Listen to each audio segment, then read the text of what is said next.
Okay, good evening, everyone, and welcome to the House of Sin. I thought we'd do a little pre-Halloween costume, although maybe we don't need a costume to sin. But anyway, as I mentioned last week, I drew the short sin straw. I think Jerry was manipulating the ballot. I want to raise this up. I can't even see it. So what I'd like to do tonight is to address the issue of systemic sin. And I want to do that because I think the church and our larger society has shrunk and reduced, truncated the concept of sin to where we talk in individualistic and personal terms. Seldom do we talk in collective or social terms.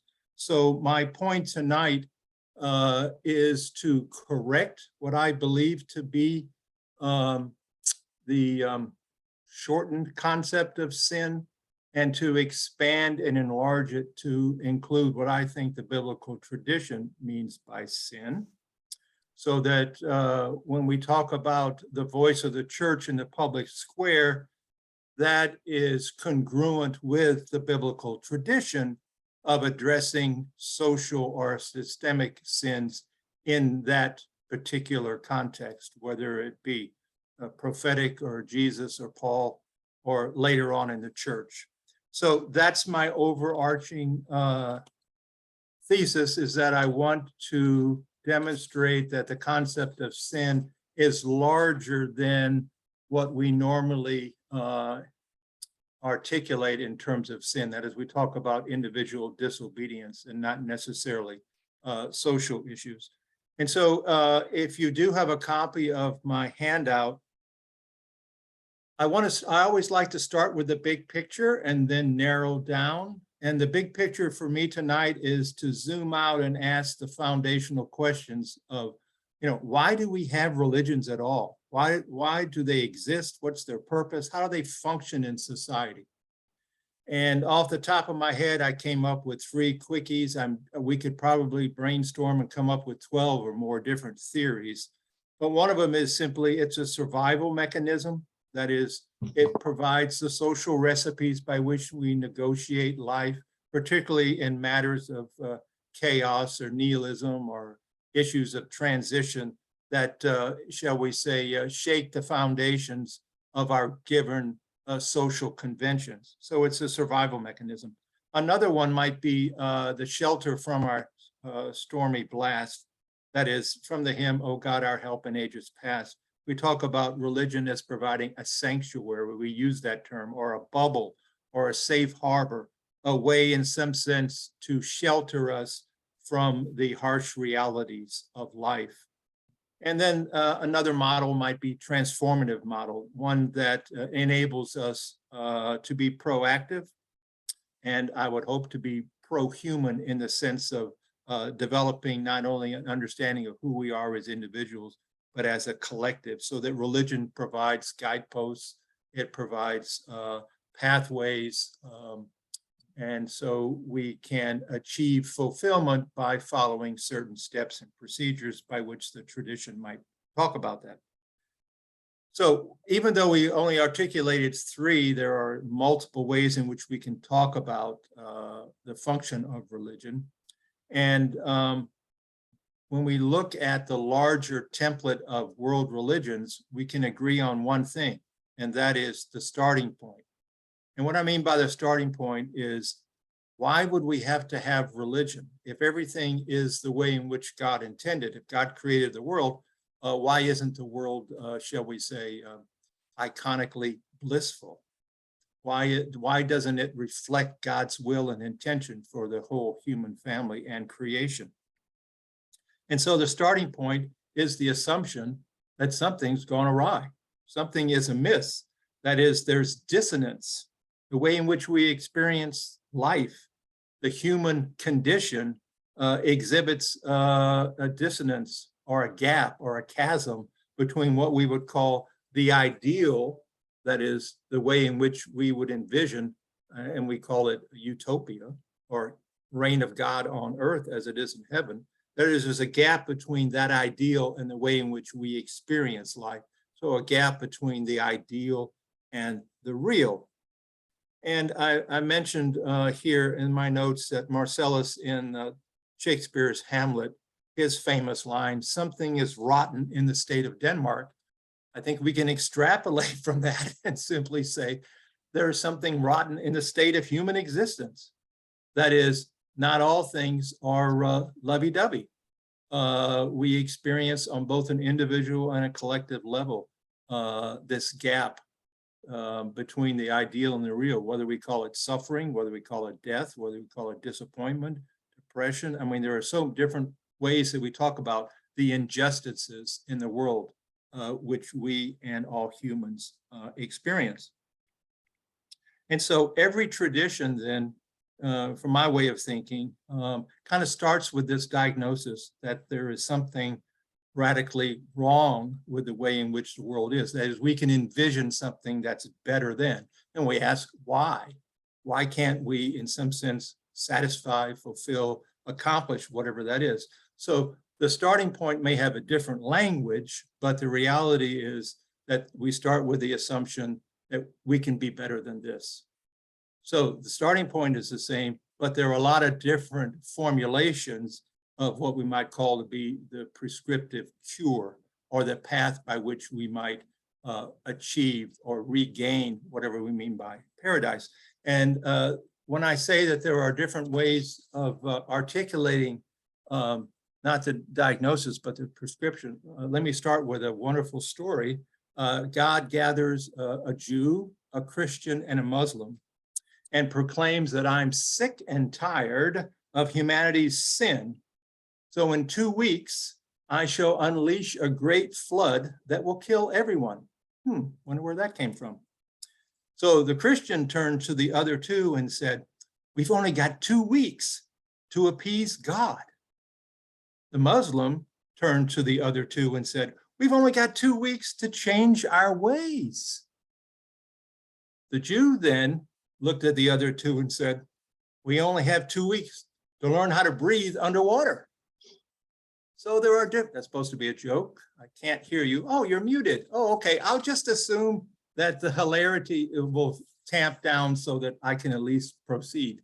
The point of the exercise is that people have the same initial starting point, but they interpret and respond differently. Religions are no different. And Steve Prothero, in his book, God is Not One, uses a model that he calls problem solution. So every tradition has a problem, and he's talking about the 8 great world religions, and everyone has a solution. So I have down here, Buddhism talks about suffering and nirvana. Judaism talks about exile on a communal level, and then exile and return. Islam talks about human self-sufficiency. Hubris or pride is what we call it. And the solution is submission to Allah. And of course, Islam in Arabic means exactly that, submission. And whereas in Christianity, the problem is sin, and obviously the solution is Jesus's crucifixion and resurrection.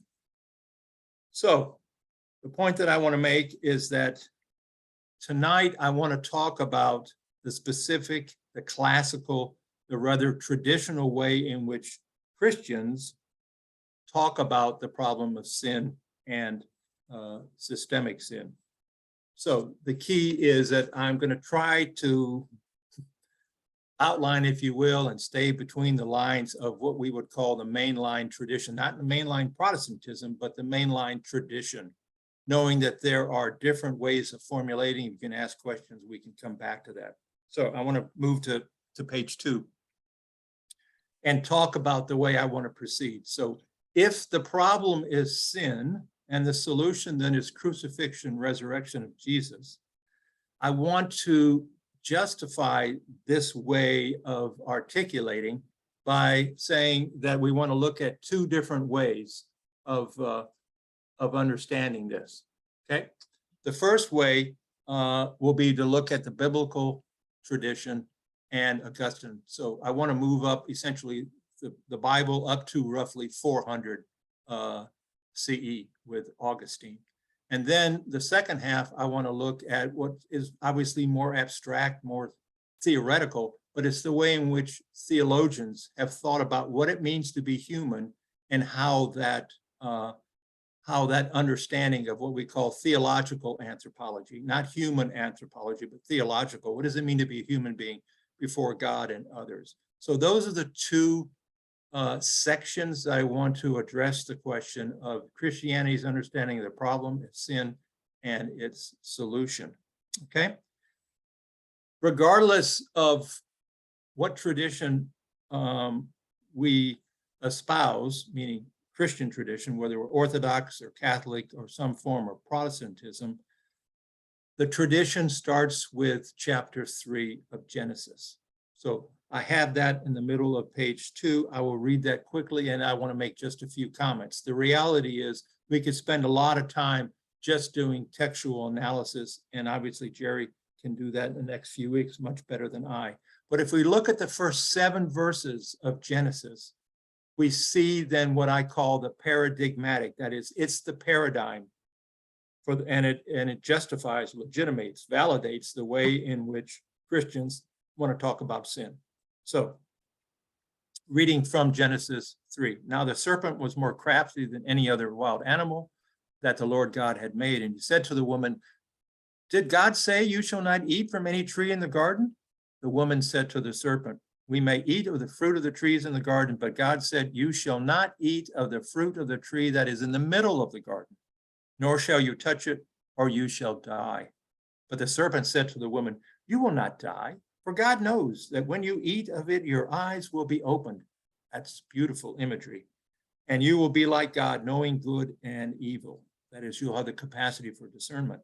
So when the woman saw that the tree was good for food and that it was a delight to the eyes and that the tree was to be desired to make one wise, she took of its fruit and ate, and she also gave some to her husband who was with her, and he ate. Then the eyes of both were opened. That is, they now became what you and I would call self-conscious, and they knew that they were naked, and they sewed fig leaves together and made loincloths for themselves. So that is the story that for Christians is the foundational understanding of the universality of sin. And we'll talk about this in more detail later. So five quick comments, and I'm borrowing some ideas from Walter Brueggemann. We need to be aware that chapter 1 is from a different source than chapters 2 and 3. That is, there are 2 creation stories, so we need to be careful about how we want to blend or how we want to integrate those. So we're talking about chapter 3, which belongs to the second creation story, which really starts at the end of chapter 1. So primarily chapter 2 and chapter 3. And we need to recognize the role of the serpent is remarkable. I mean, that is the key figure, if you will, in the first 7 verses. So God's presence and God's voice is only portrayed post-serpent, meaning from verses 8 following, when God has the conversation with Adam and Eve, recognizing their self-consciousness. So this raises certain questions then about these 2 oppositional or contradictory voices, one belonging to the serpent, one belonging to God. And the questions which essentially emanate from that have to do with, this is critical for the Christian tradition, all Abrahamic religions. What I mean by that is the monotheistic traditions. The number one theological problem is the problem of theodicy, Thodicy. It's under 4b there. Theodicy is simply the question of, how do you account for evil and suffering in the world if God is good and loving and creates the world? So there seems to be, again, this dissonance between good God creates, but yet we don't experience good creation.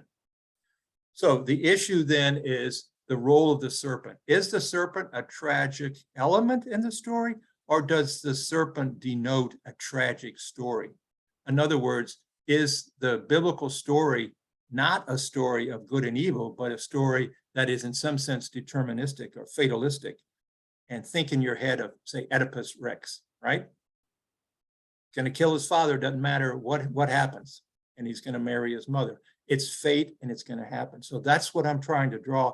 This is the background, but this is so critical that we get our section correct so that we have a way to be able to address the issue of theology. And we'll mention that briefly in the theology section. And the last thing I want to mention is simply the way in which I think about this story, and that is you have both human beings in the story and the serpent in the story. So you have the serpent who is exterior, that is outside of human beings, embedded, if you will, in the context, what we know is the garden. And we're taking this not as a literalistic story, we're taking this as a parabolic narrative to talk about the human condition. So the serpent is outside of human beings, but embedded in the social structure. So that sin then is both interior and exterior. Both, quote, Adam and Eve have the capacity for sin in terms of their interior understanding of the structure of the self, but it's also embedded, and therefore it is exterior because it's embedded in the garden itself. Okay? So at the bottom of page 2, I make a note that what's distinctive, remember, this is from the Hebrew Bible. This is the Jewish story.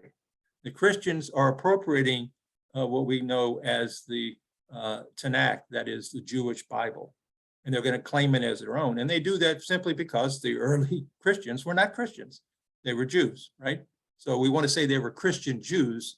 At some point in time, we can argue about that, when you can start using the term Christian as a noun as opposed to an adjective. So at this point, in the early part of the tradition, they're not Christian, they're Christian Jews. That is Jesus, Paul, and others, they're going up to the temple, right? They're doing the Jewish thing. So Judaism recognizes this story, but it doesn't thematize it. That is, it doesn't elevate it. It doesn't promote it. It isn't simply an ontological story that tells us the full extent and the comprehensive web of what it means to be a human being. It is not paradigmatic in the way that Christians. So on the top of page 3, I want to read this paragraph because this is Jones. So obviously, whatever I say and whatever I print can be wrong. I mean, let's just be honest with you, right? So the point is, this is the way I would want to articulate the way in which the Christian tradition over time has spoken about this narrative. Doesn't mean that there aren't other voices. There are a lot of other voices, but this is the way in which I would characterize the classic way that the Christian tradition will speak about the story of Genesis 3, so-called fall. For Christianity, chapter 3 functions as the denouement, that is, as the climax, if you will, the climactic event of the creation narratives. I say narratives because we've got two stories, J and P, of Genesis. It operates as a paradigmatic event, that is, it creates a paradigm, it creates a new model, a way of structuring everything else of the Bible, because the fall defines the current human predicament. That is the way in which you and I experience the world today. That's the problem. And all humans and all creation are hopelessly and irreversibly fallen into the power and habits of sin, hence universal. Consequently, we are permanently alienated, estranged from God and neighbor, as well as helpless to alter our condition by ourselves. So that you and I are stuck, if you will, in quicksand. And the more we thrash about, the deeper we get. So there are different images that we can use. Okay? So that's the dominant trajectory of interpretation for Christianity. It's different than Judaism's understanding and interpretation of Genesis 3. It's not a question of one being right and one being wrong. They're both right, meaning they're both valid inside of their own model of problem and solution. Christianity takes the story and elevates it. Judaism simply creates this narrative of exile and return, and this is simply one story within that larger narrative. So I want to stop. Any questions on what I've said so far?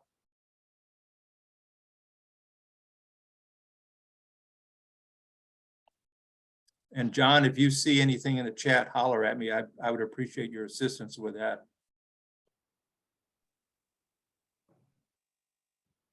Why do we have to believe in God? I mean, you kind of just jumped over the whole idea that religion starts because some. I'm not Okay. I'm sorry, what? All right, I'm teasing. I said, I'm not saying you have to believe in God, but that's an interesting question in the way in which, I mean, I can obviously address that as a theologian. But I don't want to go tangent too far, but I would say this. What are the first three words of Genesis? And the books of the Hebrew Bible are named by the first word. So Genesis, in the beginning, God. The book of Genesis, and I would argue the Tanakh and the Christian scriptures, are not philosophical in the sense that they are going to argue for or against the so-called existence of God. They take it as a given. So it is a presupposition that's embedded in their narrative. In the beginning, God. Now, Jim, Okay. that's my short circuit answer to a very, very Okay. basic, foundational, and important question. I like that answer. Thank you. Okay, then I'll stop while I'm ahead. Yeah. Okay, anything else? I found the part interesting that if God created the snake, did God create sin? Right.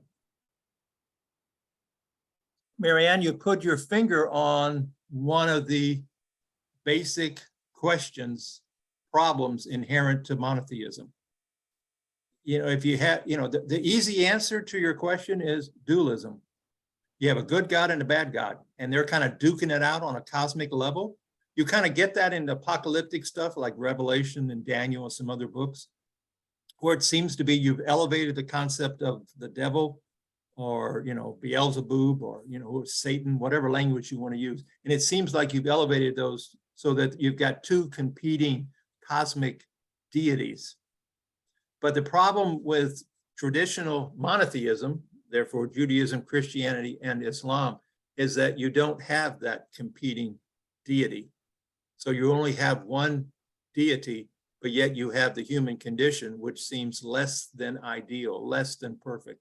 So your question raises the fundamental point of theodicy. How in the world do you account for suffering, evil? How do you account for sin if God created the world and God is good? And Marianne, I'm going to take a quick pass at this right now and say part 2 will address that issue, knowing full well that in 90 minutes, even I, let alone you or Jim, can answer all these questions. So we are literally identifying certain questions which require a lot more discussion and conversation. And the reality is, regardless of how fancy, regardless of how refined our questions and our responses are, they're not going to be satisfactory. There are certain things in life that we simply can't, at least from my way of thinking, we cannot resolve in a permanent, absolute fashion. And your question about how in the world do you account for sin in the world if God creates the world is one of those foundational puzzling inquiries. It's a query that that just teases us. I will make a stab at it, but that's the best I can do. Okay? Anything else? All right, we're on page 3. We are now moving from introduction to the first main section. First section is going to deal with the biblical narrative up to Augustine, the early church. Obviously, we're overgeneralizing, but we know that. In the second section, we'll do the theological constructs, of which we'll address Jim's question as well as Marianne's. So what I want to do in this section in terms of the first major session on the biblical and early tradition, I want to look at the writing or radical prophets. I want to look briefly at Jesus, Paul, and then conclude with Augustine. So I'm trying to do a highlight reel, okay? So this is ESPN's theological highlight reel. I'm sure it'll probably be on tomorrow night, so stay tuned. So the writing prophets, sometimes called the radical prophets, are those prophets that have their names on books, right? And traditionally, we talk about major and minor prophets. The major prophets are the ones that, of which there are 3, Isaiah, Jeremiah, and Ezekiel, the ones that have large books. And then the fourth so-called book of the prophets is called the 12 minors. And they're major and minor, not because of quality, but because of quantity. The minor prophets, and we'll talk about Amos in just a moment, and Jerry did the other night, they have smaller texts. So they're minor in the sense of they don't have the same quantity of material, but they're obviously still important because they're in the canon. So very briefly, I just want to make sure that we're aware that the term prophet is misunderstood by many people in our culture. That is, they assume it has to do with forecasting, prognostication. They're talking about the future in some way. I would like to argue that the prophets, and I mentioned the prophetus and nabi, that is the Greek and the Hebrew terms. You can look at that on your own. I would want to argue that the difference in prophecy has to do with the way in which we characterize them. Are they future oriented or are they present oriented? I want to argue for the latter. That is, their primary focus is on the present. That is, you better heed my warning now before it is too late. That is, I want to get your attention, if you will, quote, knock you in the head, verbally speaking, get your attention so that you can avoid the judgment on the other end. Some scholars have used a nice clerical way of doing this. They talk about a prophecy as forthtelling, F-O-R-T-H, that is their forthtelling, that is they're proclaiming, they're pronouncing, as opposed to F-O-R-E, telling, that is talking about the future. There is future in there, but the future is one of judgment. You can avoid that if you acknowledge your sin, repent, and then turn around. That's essentially what repentance has to do with. So that's the quick backdrop to that. So I want to just highlight a couple things because the point tonight is simply to demonstrate that the Bible and the early church was fully aware that individual sins were present, but they were not exclusively individual. That is, sin was a much broader category that include the social dimension. Hence, the prophets, usually situated in the time of nationhood, were speaking truth to power in the sense of they were addressing the king or the court, those people that had political, social, and economic capacity to invoke whatever policy they wanted to. So if you look at the second to last paragraph on page 3, that is the way in which many scholars will talk about the rise of these radical prophets or writing prophets were three things: the rise of Baalism and the suppression of Yahwehism. Baalism is simply a native religious cult to Canaan. And then look at number 2. This is what I want to highlight. The development of the monarchy, that is the king, the kingship, through taxation and exploitation produced an oppressed lower class with whom Yahweh identified. That is one of the reasons why you see the rise of the radical prophets, the writing prophets, the prophets with their names on particular books of the Hebrew Bible, has to do with the fact that God has a preferential option for the poor, for the oppressed, for those that are being exploited by the power structure. It's embedded right there in the way in which scholars talk about the tradition. The second question, and there's a third one having to do with international affairs, but I wanted to focus on number 2. And then the next question has to do with, how do we know who's a legitimate prophet or not? Jesus talks about false prophets, particularly in in Mark 13. So Walter Harrelson, who is one of my heroes, he has a fabulous book on the 10 Commandments and human rights, if you're interested.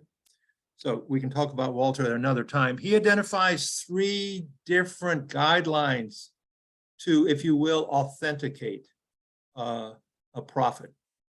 That is to distinguish between a true and a false prophet. Look at number 2. If the prophet, I'm on the top of page 4 now. If the prophet voices concern for the poor, the oppressed, rather than for those with power, that is a good sign. So again, the prophet speaking on behalf of God, and if God has a preferential option for the poor and the oppressed and the marginalized, the prophet would obviously articulate that. And therefore there is then this continuity between what scholars believe to be one of the three factors for the rise of the prophets and the way in which you adjudicate false from true prophet. So the conclusion there, although not limited to issues of social justice, the radical or writing prophetic tradition spoke truth to power on behalf of both Yahweh and the marginalized. Hence, they condemned systemic sin instituted by the powerful and the wealthy.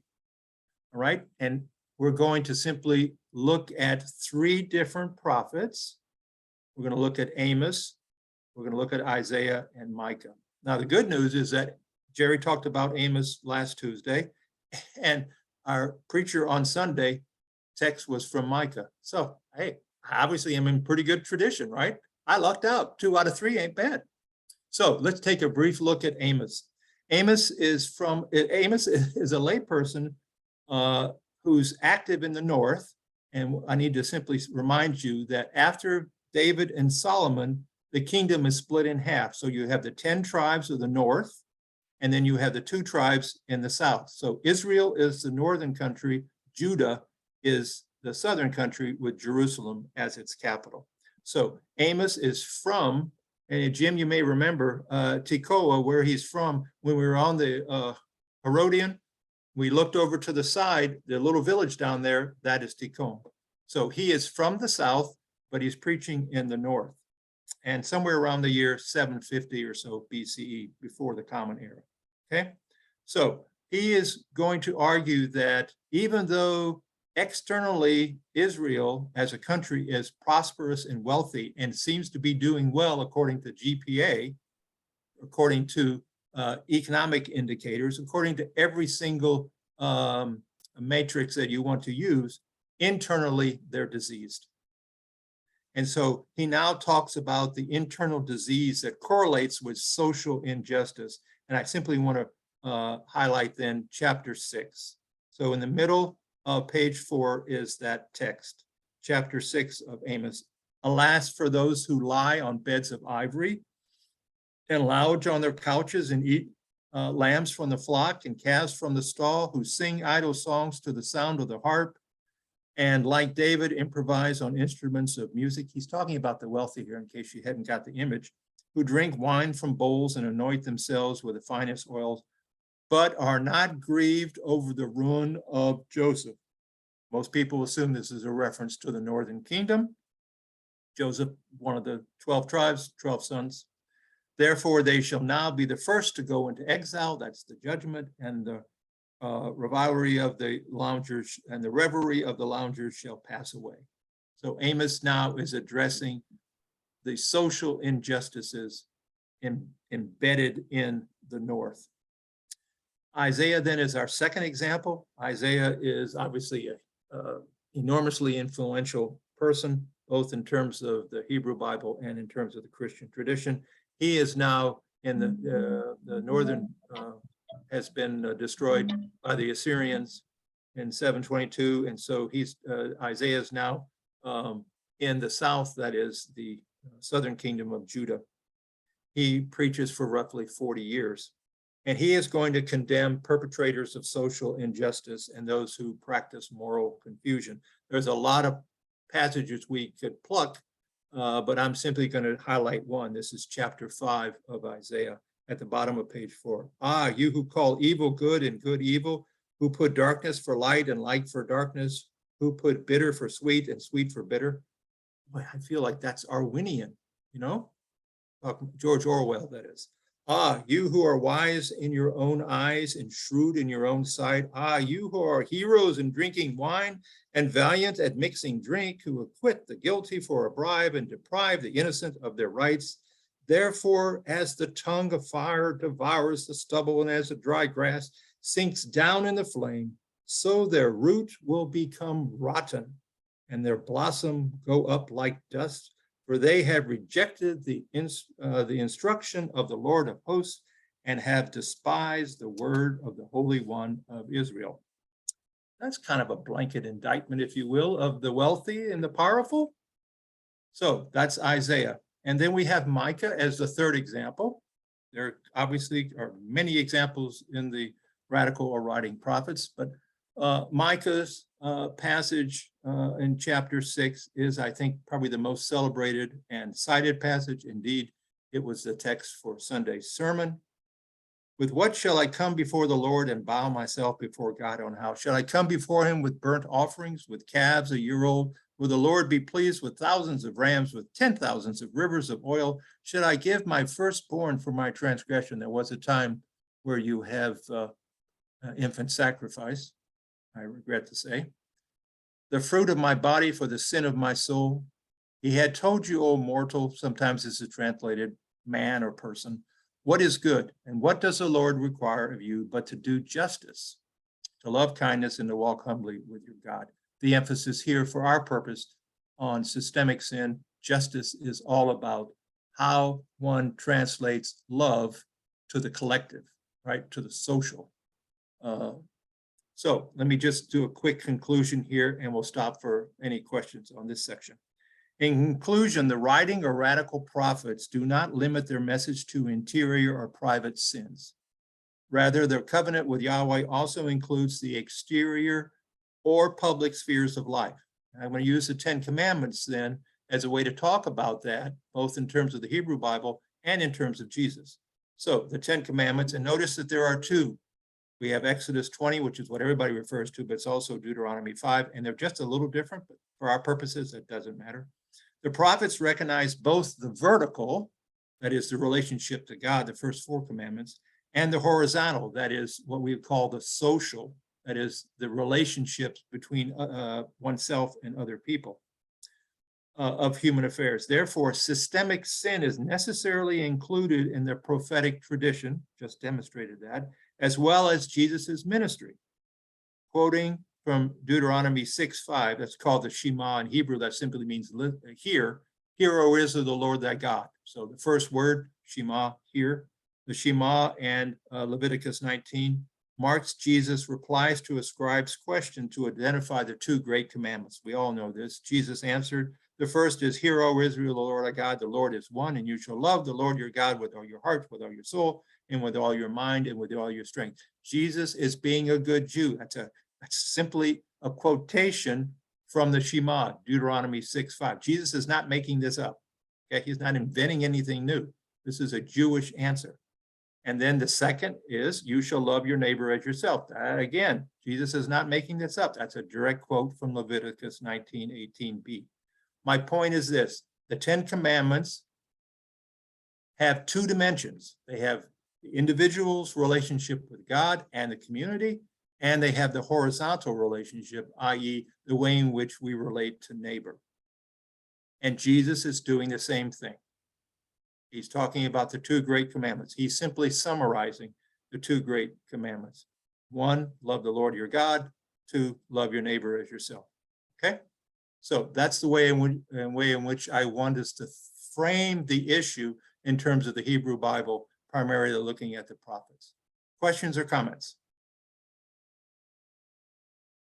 Marianne? Not at the moment. Paul, when you Yes. talk about systemic sin, Yes, sir. that's an institution of created by man. Correct. Okay. And, Yep. and All of this sin, the tradition, and we'll get into this in the last section. The Abrahamic religions have to be very careful because of this theodicy question. Human beings have to be responsible for, because if not, then you can't hold them responsible.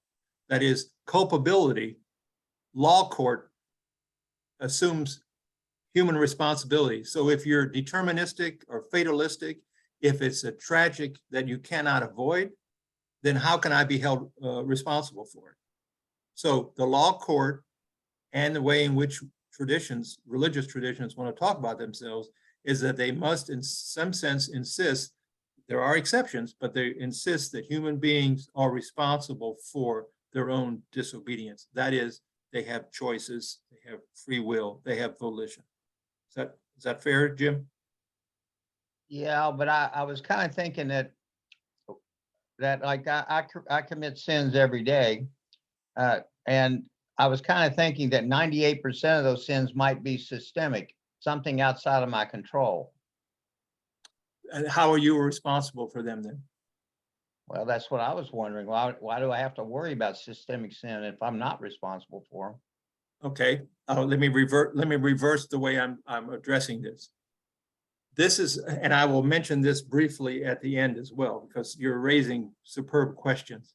That is, if I am not an active agent in the way in which, let's just say, our government performs, whether it be local, state, or national level, how am I responsible for it? Well, you're responsible on multiple levels. One, you had an opportunity to vote or not to vote. That's the simple answer. Also, you have an opportunity to voice your pleasure or displeasure with a particular policy, right? So whether you are an active agent or not, one assumes that the social structure in a democratic society reflects the will of the majority. We're dealing on a theoretical level. So that the way in which social structures, systemic structures operate, some of them hidden, some of them more visible, are connected tenuously at times, directly at other times, for the way in which you and I behave in the world. So there is less of an obvious connection, meaning by that, individual disobedience, one can say you are responsible. Whereas when you look at, say, a government policy, and we could pick anything to choose, there are always going to be people that are in favor and opposed to it. So the question becomes, what is the role of the citizen? And this goes to the heart, I think, of what we're trying to get at in this series. That is, what's the role, what's the voice of the church in the public square? If we acknowledge that religions by definition have a voice in the public square, that means they have responsibility to articulate and to embody in some way those values and visions which they hold as conviction. Does that make sense? Yeah, it does. But then a lot of times it's a lot of the stuff is outside Yeah. anything I can do. Yeah, well, it's like I can't control the CIA. I can't No. control, I can't control Putin. So yes, you and I are not responsible for everything, but the way in which we, as Christians at least, we talk about the world, and we'll get at this when we look at Revelation for a minute. That is, even though you and I may not have our individual footprint in every single policy and decision and action in the world, we do have a larger responsibility than simply our individual behavior. That is, it's kind of, well, I don't want to go, I could go off on a tangent there, but I decided not to do that. So you are raising a point, which is one that many people will simply say, I resign myself to simply being a cog in the machine as opposed to trying to be a lever of the machine. And that's where our social justice ministry at Central is moving us away from simply complacency or resignation to one of more active presence and articulation. And that's a difficult one, as you've already articulated. So you're raising, again, points that we need to address. Any other questions or comments before we move to Jesus? So again, I apologize to be so general and abstract, but we need my point is to frame as best we can tonight and not be able to get down into some of the nitty-gritty. So I apologize if we're not able to, if you will, drill down into every single question. So when we look at Jesus, I'm on the bottom of page 5 now. I'm deliberately, can't address Jesus in a page very well. So that reflects my fallibility as well as my sinful nature. Okay, Jesus, you're going to get a full page whether you like it or not. So I want to simply say two things that are important here. One is that every single canonical gospel. Now we know that there are at least 34 gospels out there. That's another topic for another day. 4 of those are what we call canonical. That is, they're part of the New Testament. And each one of them has a primary role of sin, okay? So Mark is the earliest gospel, and the first person on the scene, there's no birth story in Mark. The first person on the scene is John the Baptist. And what does he say? Baptism of repentance for the forgiveness of sin. Bingo. And John, which is the last, I'm talking first and last in chronological order. We somewhere, Mark is somewhere around 70, say plus or minus 5 years, John 90, maybe 100 CE. So it's the last of the canonical gospels. What does John the Baptist say? Here is the Lamb of God who takes away the sin of the world. Wow. Now it's important.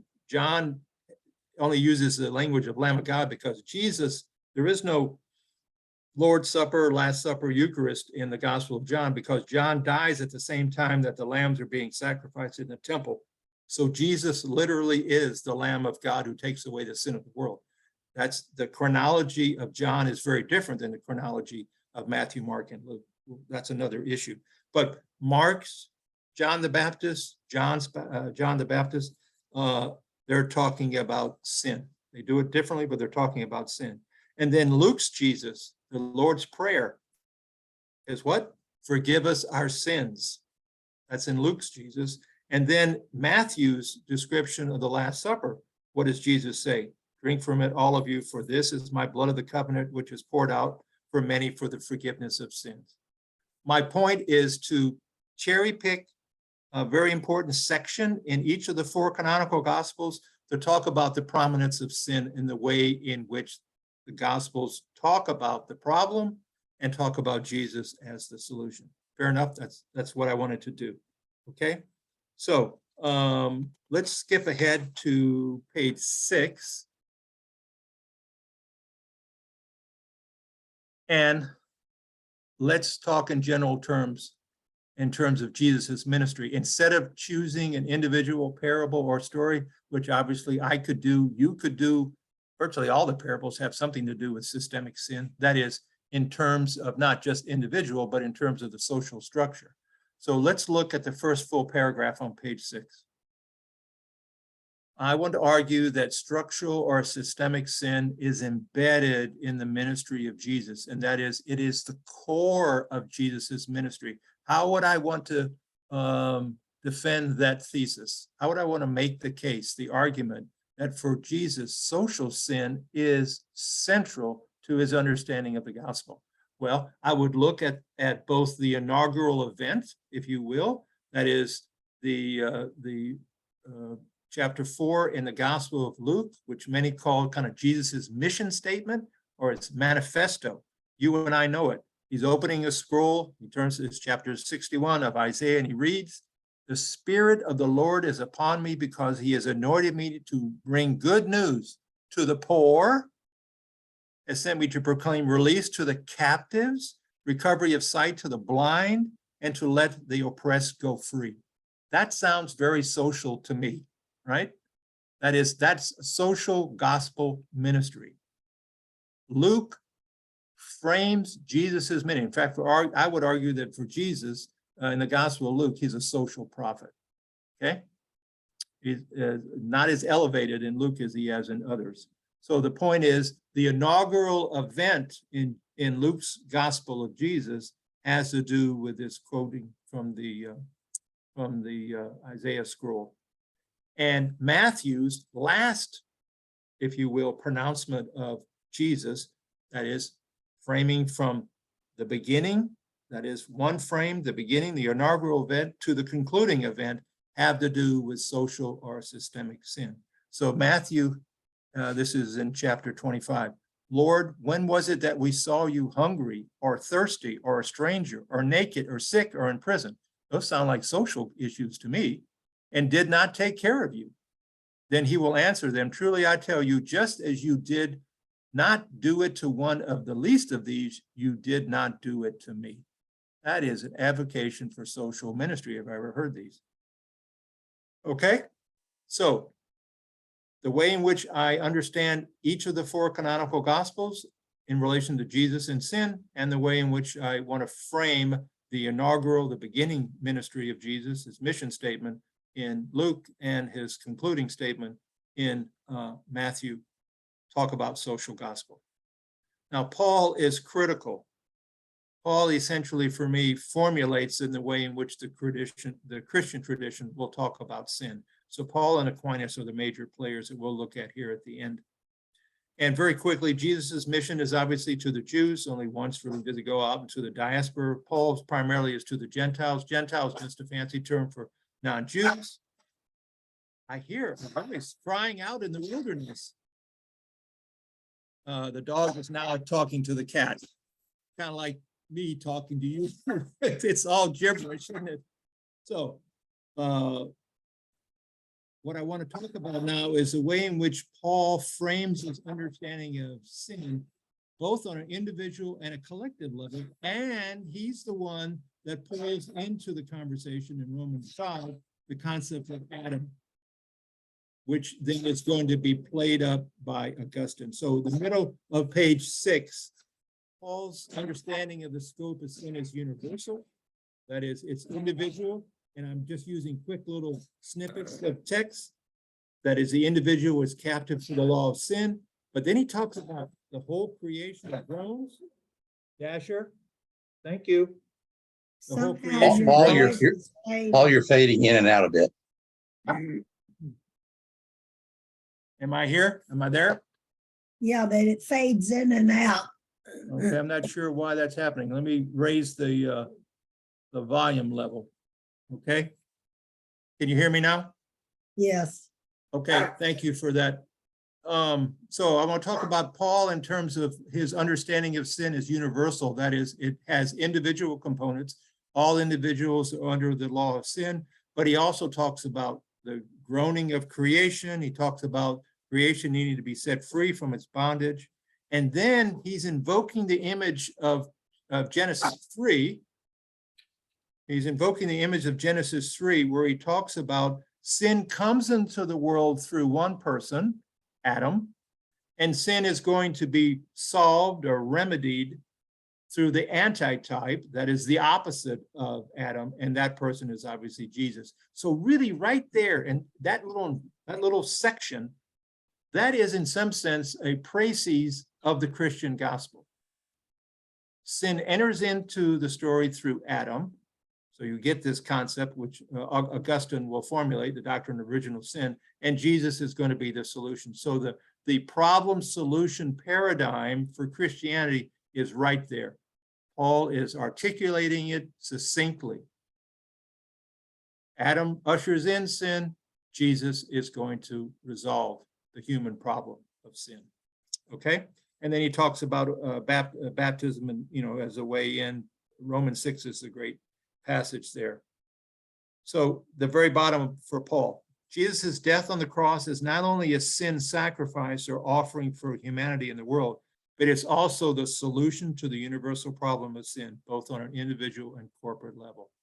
So Paul, for me, and Jerry knows this better than I, Paul, for me, is the one that kind of shapes the way in which the tradition is going to talk about sin, and the way in which the tradition will pick up those elements of Paul, and those then become normative. And we see that in Augustine. Augustine is without question one of the great theologians of the Christian tradition. He is what I call a seminal thinker. That is, he's the one that's going to formulate and frame. That is, whether we know who he is, whether we know his name or not, it's his ideas that are going to be cascading through the millennia that we're still addressing today. The questions that you had, Jim, the questions that you and Marianne both had. So Augustine is, if you will, the touchstone for the tradition. What I mean by that is both Roman Catholics and Protestants will be quoting Augustine. John Calvin in the Institutes, which is the first systematic theology for the Protestant movement, half of his footnotes are Augustine. And Roman Catholic Church quotes Augustine in the Donatist controversy against the Protestant schism. So both parties, Roman Catholic and Protestantism are going to utilize what they consider to be the seminal voice as a way to articulate and to legitimate their particular positions. So let's look at the way Augustine talks about this, and then we'll take a break and we'll see if you have some more questions.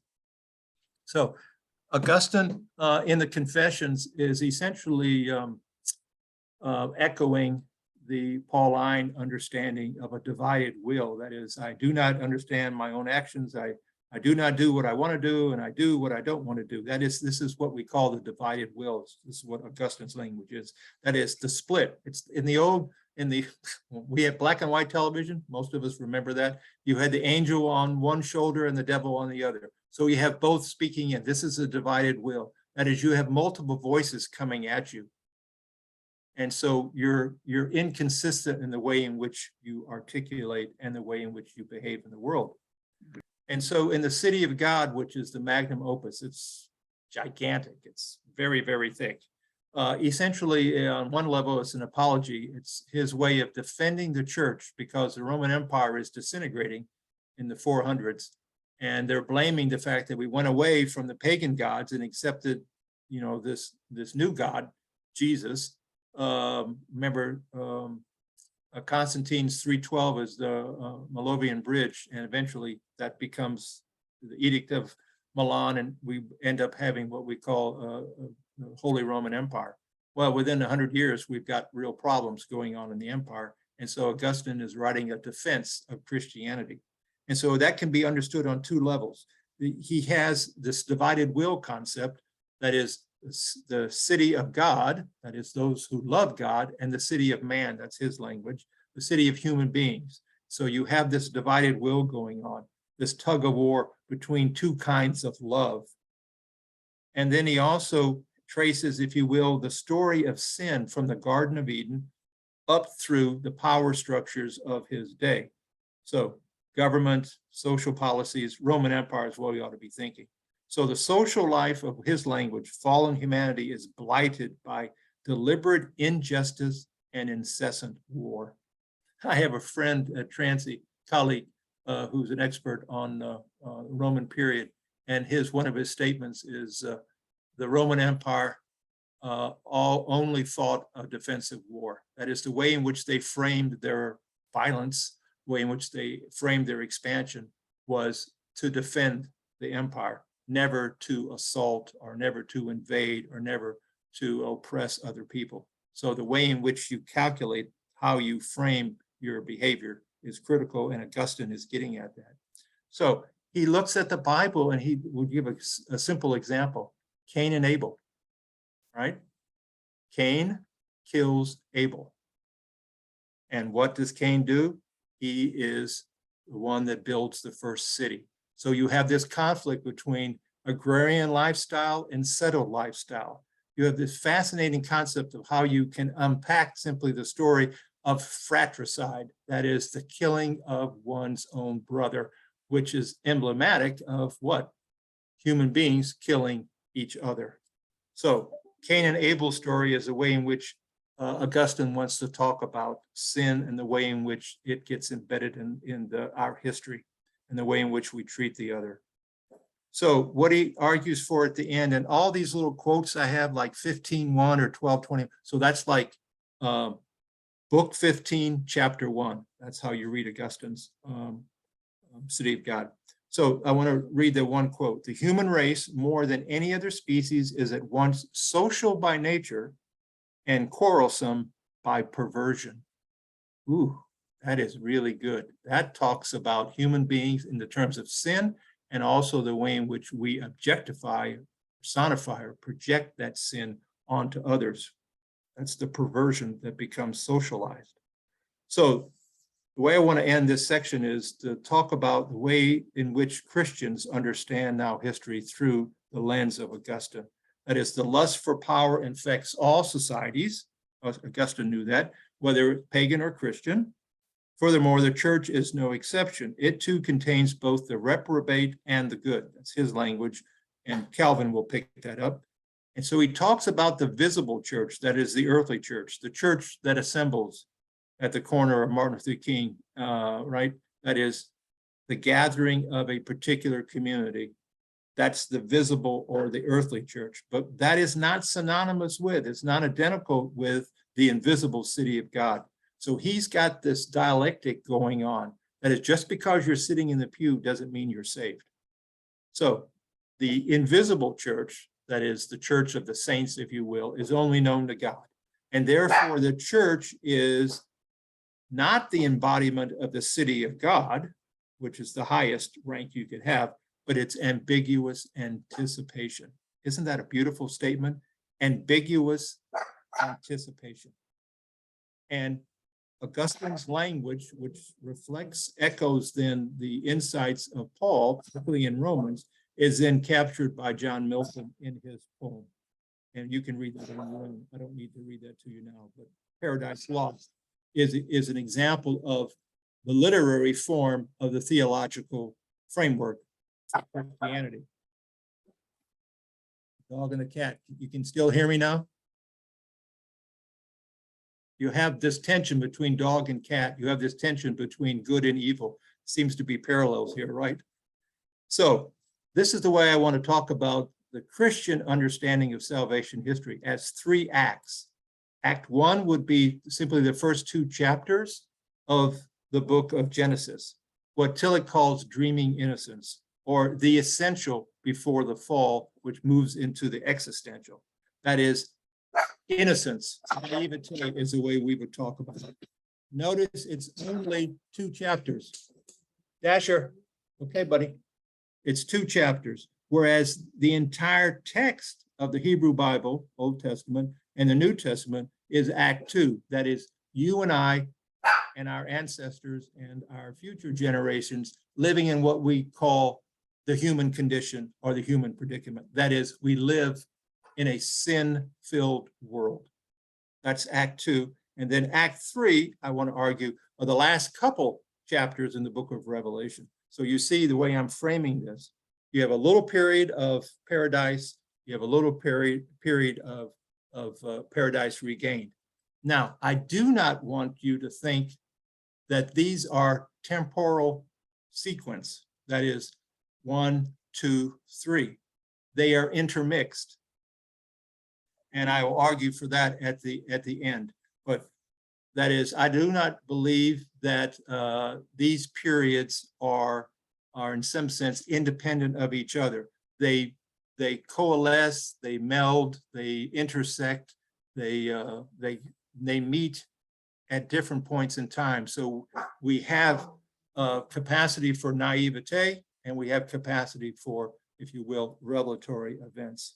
Now, the reason I want to quote on the top of page 8, Revelation, is because if this is the culminating vision of what the reign of God is, notice it's not individual, it's collective, it's corporate, it's communal, it's social.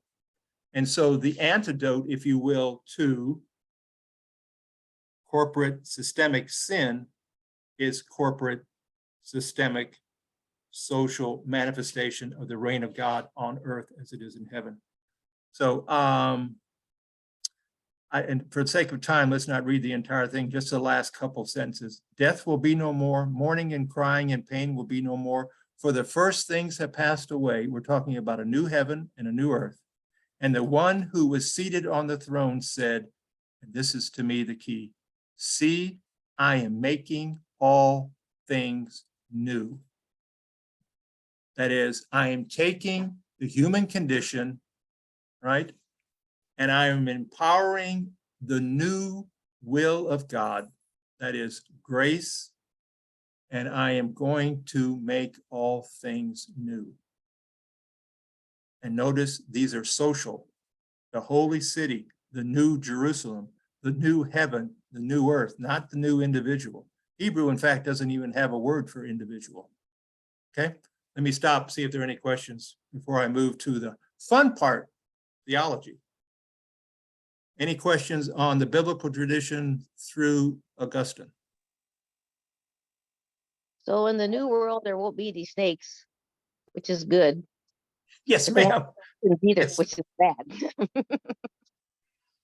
Yes, in this new heaven and new earth, the world will be structured and human beings' interior structure will reflect the will of God.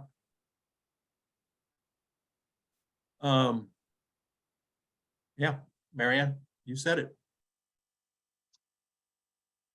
That's the telos, if you will. That's the goal. That's the aspiration. That's the reign of God on the horizon.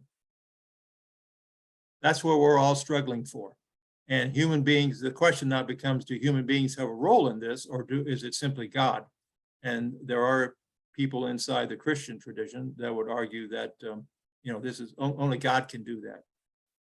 I think that argument is becoming less influential and less popular because you see evangelicals involved with, creation theology and other ways. All religious traditions have some way in which you attempt to improve the human condition for both individuals and for social members. So anything else on that? My point is the biblical tradition, whether it be the Hebrew Bible or the Christian New Testament or the formulative thinkers of the early church, are addressing what you and I would call public sin, social sin, systemic sin. They're not simply excluding the social development and only concentrating or focusing on what you and I would call private or individual sin. In fact, I would want to make the case that it's just the opposite. It has to do more with social than it has to do with the individual. And for some reason, we've lost that sense. So I want to move now to the fun part, because this is what I know why you tuned in. Let's talk about theology, since that's what I'm supposed to be somewhat knowledgeable about. I want to talk about the way in which Christian theologians over time, but particularly present theologians, talk about what does it mean to be a human being before God and others, and how do we account, Marianne, for the presence of sin in the world without indicting God? This is the slippery slope that all Abrahamic religions have to deal with. How do you move from monotheism, one God, one creator, one love, one grace, to a world of what should we say, complexity, and estrangement, alienation, sin, suffering, violence, oppression, and the beat goes on. So this is, I'll do this fairly quickly. Some of you may have read this and you may have questions, and I'd like to entertain those questions. But this is the way Paul Jones thinks about it, having read other people. And I want to start with the way in which theology, not biology, but theology defines what it means to be human. And the way in which when I would talk about human beings is using two words and then flipping them. Humans are finite freedom, or flipping them, self-transcending finitude. That is, I want you to recognize the tension that is inherent in what it means to be human. We are finite. I cannot swivel my head, simple analogy, all the way around. I don't have go-go gadget arms, right? That is, I have finite capabilities, both physiologically and mentally and emotionally. But I also have the capacity, and this is what's mind-boggling, and I'm not a philosopher of mind at any stretch, but you and I have what we call consciousness. We are self-conscious. That's exactly what the chapter 3 of Genesis is talking about. I can now think like God. I know the difference between good and evil. That is, I have the capacity of discernment. Jews talk about bat mitzvah or bar mitzvah. That is the age of discernment. And Christians will talk about either baptism or confirmation, depending on your tradition. The point is, there comes a time when the individual is acknowledged as an adult and therefore responsible for their individual behavior. And so the way in which the tradition wants to talk about human beings is that the interior structure of what it means to be human is this complex of finitude and freedom at the same time. And both of them are limited. They're not absolute in that sense. And because of that disproportion, that is, because of the tension built in between those, we want more. Boy, small children, it's constantly me, more, whatever it is. And this is what Augustine is talking about in terms of the sinful lust of human beings. That is, it takes the concept of freedom and emphasizes it. That is, it expands it. And we'll see how that works in just a moment. And the serpent is the one that pinpoints this, right? Humans are conscious of their limits, but they want more. They constantly want more. And so the serpent says what? You will be like God, i.e., you can have absolute freedom. And the answer, of course, is not. But that doesn't mean I can't want it and attempt to actualize it. That is, I want to move from the potentiality of something to its fulfillment. And that defines the human problem. So what are we looking at now? The tradition then has to negotiate, Marianne, the difference between a tragic view of the world, right, and a tragic element embedded in the world. And so the possibility of sin and the fall are endemic to human beings, but they're not built into the universe. And the fancy word is ontologically structured. That is, they're not part of our being or our essence. They're not part of our structure of what it means to be human. The tension is, but not the actualization of sin. So it's neither destined nor determined. This is a big issue, and I'm glossing over it quickly, but I want to identify it. That is, Judaism, Christianity, Islam have to do this dance to figure out how to talk about God, creation, but also talk about sin, evil, suffering, violence, etc. So this is the way I want to do it, and I'll try to go through this in about 5 minutes quickly. I apologize, but then I'm curious to see where you are. So I want to look at theological anthropology. That is how the theologians define what it means to be human. Before the fall, that is, excuse me, in terms of this three-act drama, the first 2 chapters, that is human beings before the fall, there are 2 preconditions that are present. And those two preconditions have to do with anxiety. That's the internal form of this tension or this anxiety. That is this disproportionality, the tug between the finite and the freedom. That's a dialectic. So think of it as 2 that are constantly in tension with one another. So anxiety is the internal form of that precondition where we want more, but temptation then is the external form of the precondition. And that's what the serpent represents. That is, temptation is something outside. The serpent says, you will be like God. That's the temptation. And therefore, it's already embedded, it's already present in the world, and therefore we can talk about systemic sin. So what we're looking at is the elevation of one's, I'm on page 9 now, the elevation of oneself or one's group or tribe, that is to the finite, that is, we begin to worship ourselves or people like us. That's idolatry. And the other is when we disregard the other, that is, we devalue the other and we no longer see them made in the image of God, Imago Dei. So God has, in some sense, implanted in us both this structure and the image of God. And when we deny that in the other, that's the sin against the neighbor. And the sin against God is when we elevate ourselves or our group to a point where we're really worshiping ourselves. That is, we're promoting only our self-interest, okay?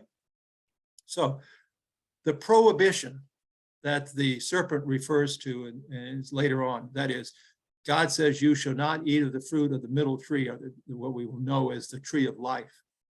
That prohibition, you see, is external, but it's the temptation, all right? How many of us, be honest, You don't have to answer, you're all muted. But every time in the old days, when we will walk by a park bench or a sign or a fence and it said wet paint, how many times did you put your finger in a little corner so nobody would notice to see if it's wet? That's an example of the temptation. Yes, Jim is confessing and I'm confessing. I remember doing it more than once. That is, the prohibition, wet paint, don't touch, is exactly the lure that gets us to what? Violate the prohibition. Okay? That's an example on a very trivial level of what I'm getting at. And so Augustine's doctrine of original sin, although he takes this literally, it's really his understanding of original sin, that is the first sinner with Adam and Eve. It really has to do with the universal human condition. This inaugurates what it means to be human in the world for the tradition.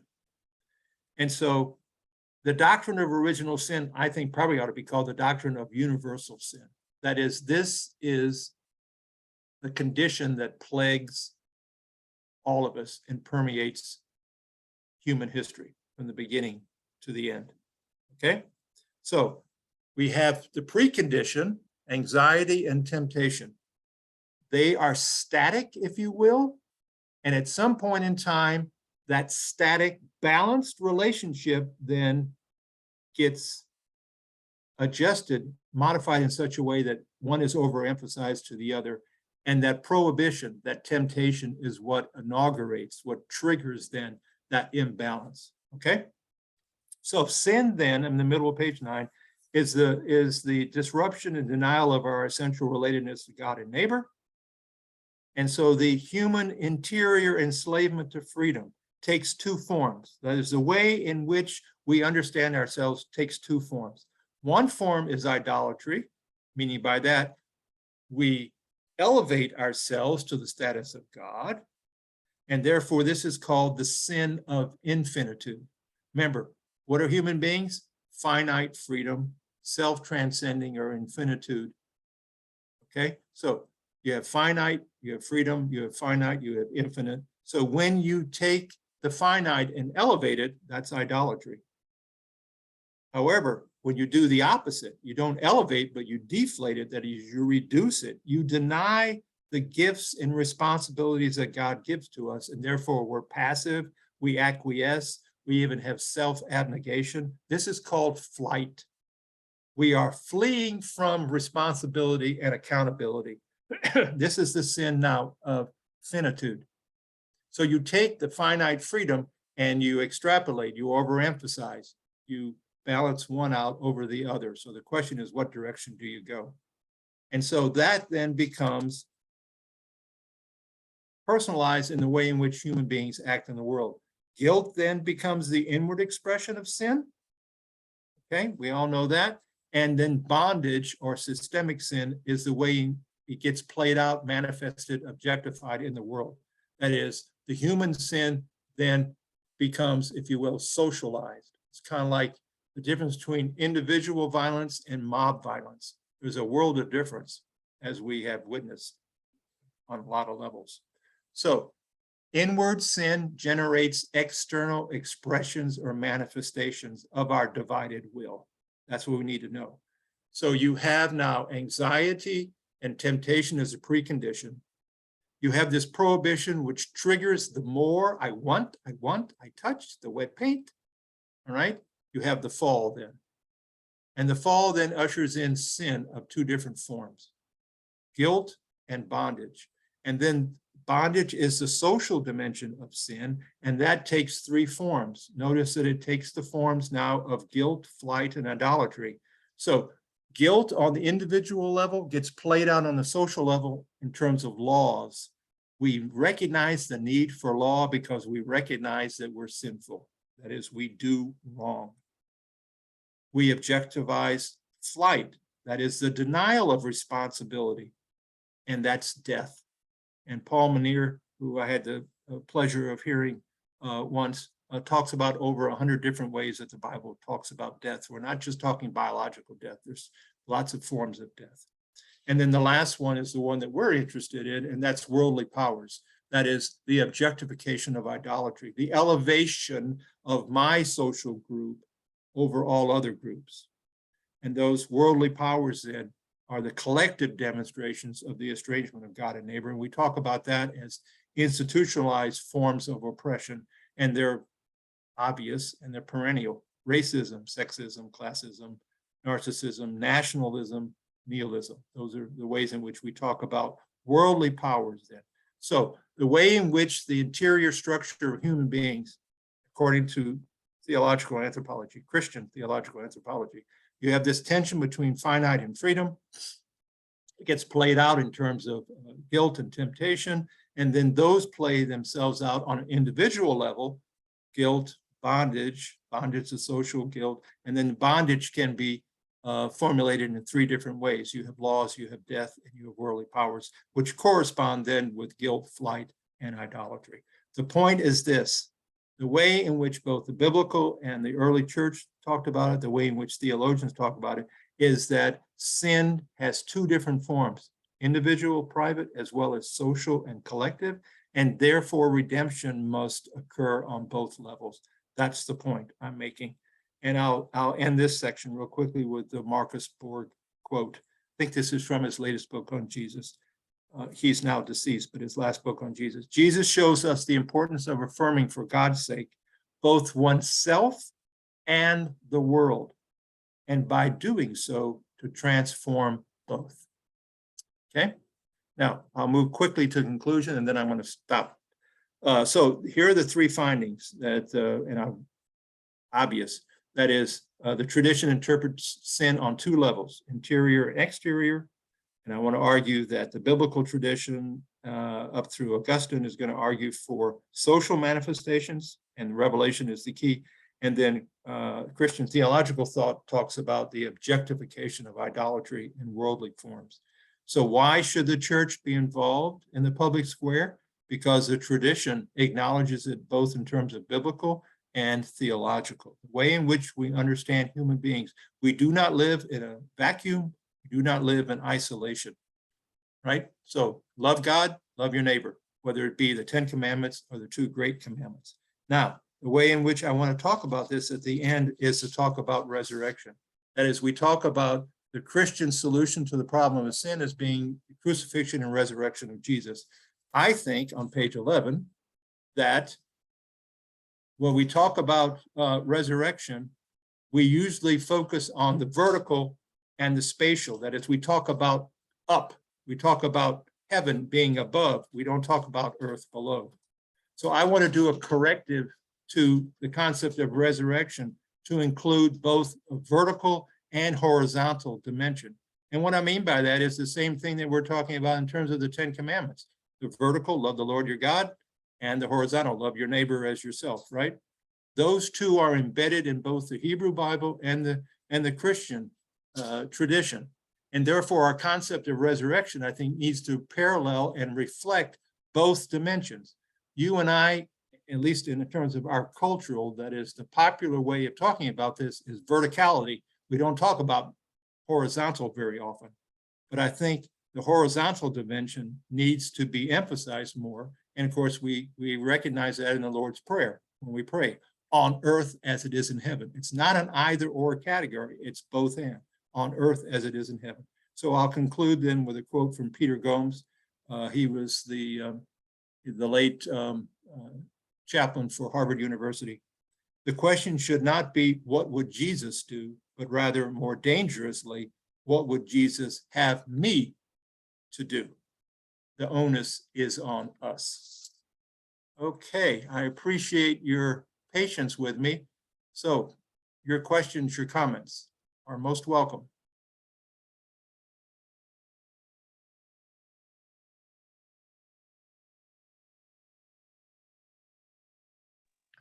Paul? Sir. I've been totally confused about this ever since I started taking communion.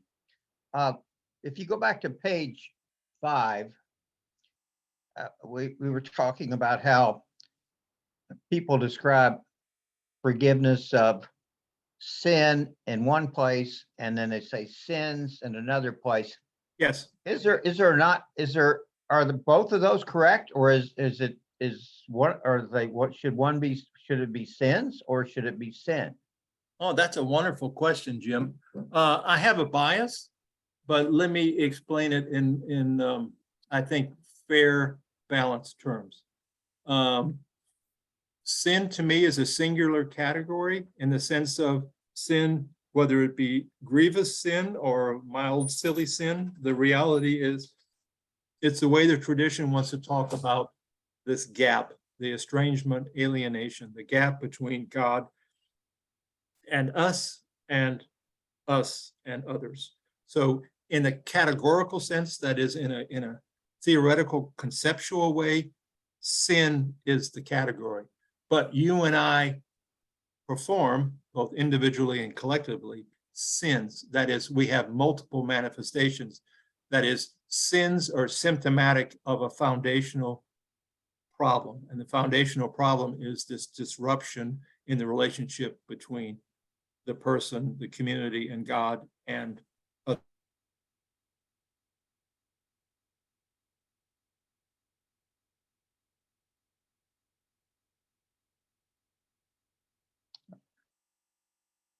I think sin froze up Paul.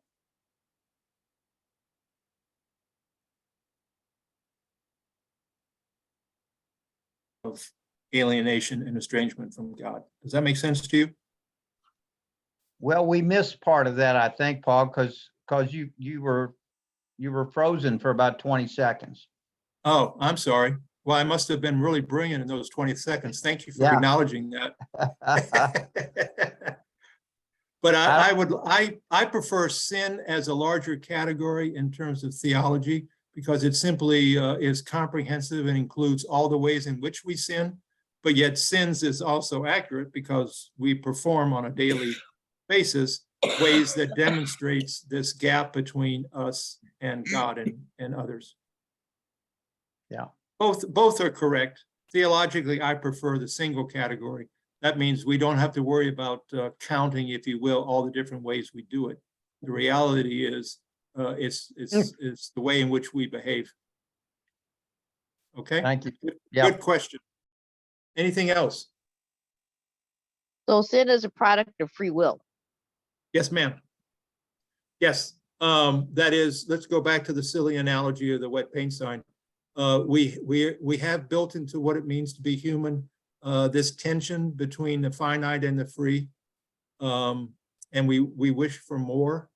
And there are ways in which that gets manifested, so that the wet paint sign is simply the prohibition, which activates, yes, I can, and I do. So I am responsible for the activation via the temptation. So I have responsibility for my own decisions, and therefore I'm culpable. Is that fair, Marianne? Does that make sense to you? Yes, it does. Okay, so I agree with you. Anything else?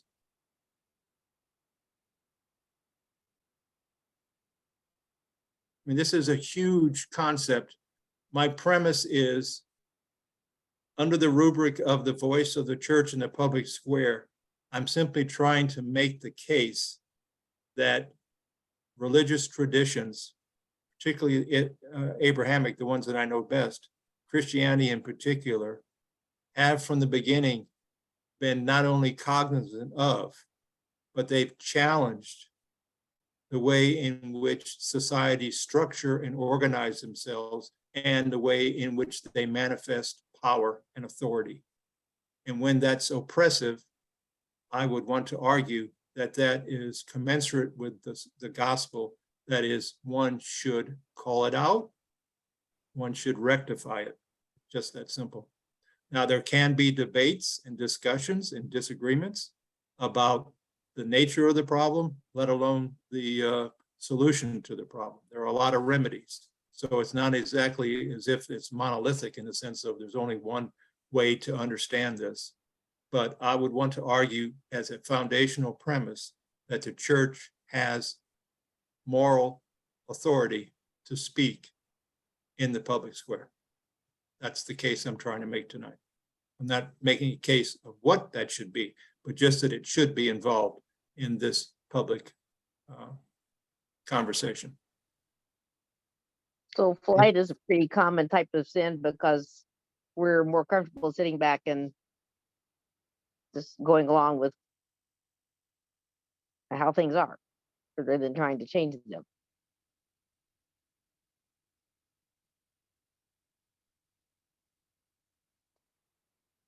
Hey, Mary Ann, I hear you, but I don't know anybody else does. I did, but I think Paul we do. froze. I think Paul froze, yeah. Paul, did you hear Mary Ann's question?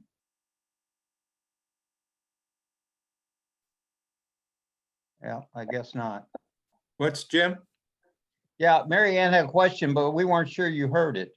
Okay, maybe I did. Did you not hear me? No, Mary Ann, you had the question about, I thought I responded, maybe. Again, am I in? Did you ask a second question or did I not hear? I think we didn't hear your answer. Wow. I think there's a little sinful rodent inside my my Zoom. I mean, Yeah. I didn't touch anything. So if I'm correct, your question had to do with whether or not human beings sin or are responsible for sin? Well, because real often, we may not agree with some public policy, but if we don't bother to get, to do anything about it or to get involved, then that's, a flight sin. You know, that's a fabulous observation. I Yes. could make that Mhm. case. However, we've got to be realistic that there are a lot of different policies that you and I and the church would like to address. We can't do them all. So the question becomes, do we use kind of a scatter approach, or do we take 2 or 3 examples and go for those? And let me just highlight one that Mary and I were involved in 30 years ago when we were part of social justice ministry. And around our dinner table one night, there were 6 of us, and we were trying to identify a topic. And we decided racism was going to be the topic. And we started a little thing called Sunday evening worship, having to do with Martin Luther King. And that's how that got started. So one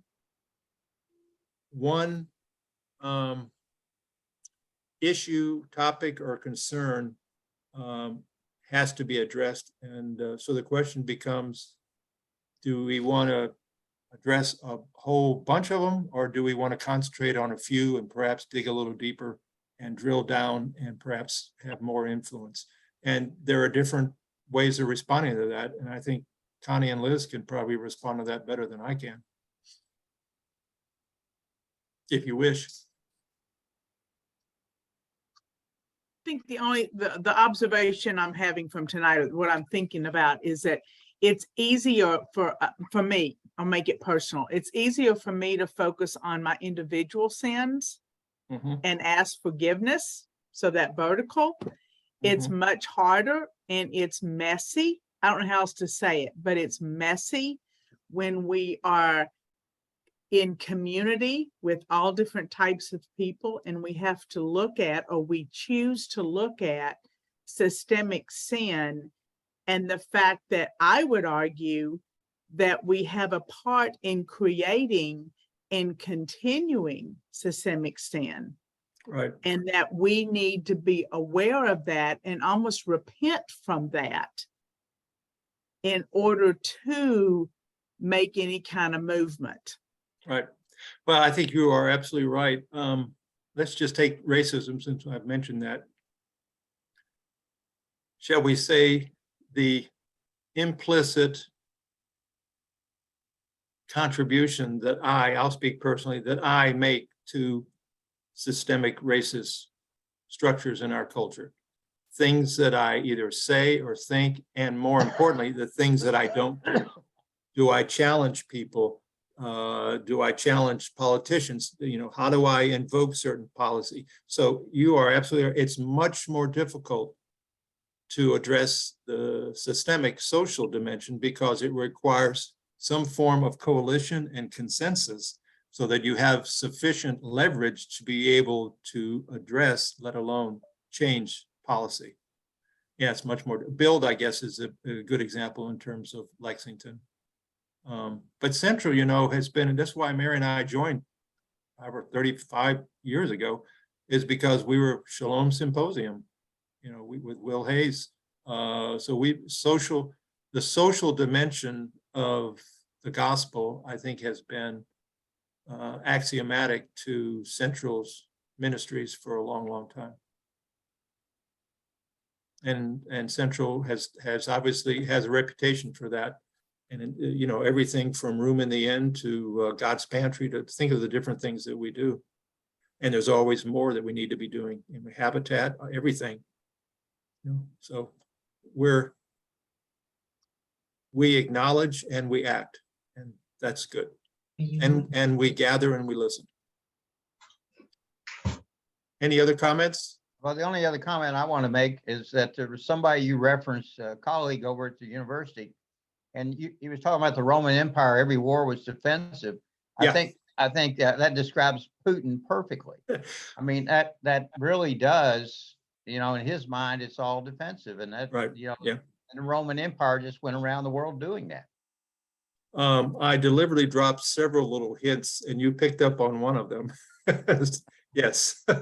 Okay. Well, the point is that we justify our actions. You know, that is, we create the narrative. Christianity is a narrative of which there are multiple spins on it, right? We have examples of that in the political arena right now about certain forms of the church, other forms of the church, in terms of how to support or respond to allegations of a political candidate, obviously Georgia.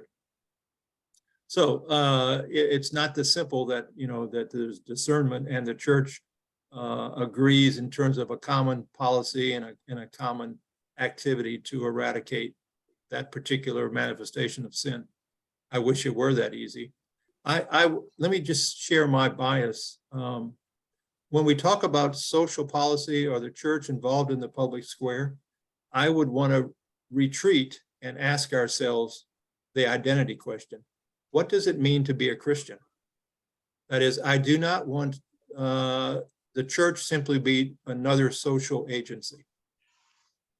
I want the church to be grounded in its own identity. And that's why I structure this the way I do. That is, there is a biblical and a traditional way that the church has addressed the issue of systemic sin, structural social sin. And we have to remember that because that's an extrapolation that we need to make in terms of our own time. So we're not involved because we're liberal or progressive. That is, heck with those labels. We're involved because this is what it means to be a Christian. That is, the nature of faith is not private, it's also public. And therefore, that's the argument that I want to make, so that the way in which I talk about this is grounded in the tradition. This is why I think William Barber is so important to our time, because that's, you know, anybody that's read his book on the Third Reconstruction, this is who he is. It's his height, it's his identity, grounded in the Christian gospel. And I think Central does a very good job of that, and that's why Mary and I are members. But that's where I want to start. That's what I'm trying to do. That's my bias about how to talk about this. Not out of my individual desires or my opinions or my political ideology. It's much deeper than that. Okay? Amen. Yeah. All right. Well, thank you again for your patience and your attention, and most of all for your questions and your curiosity.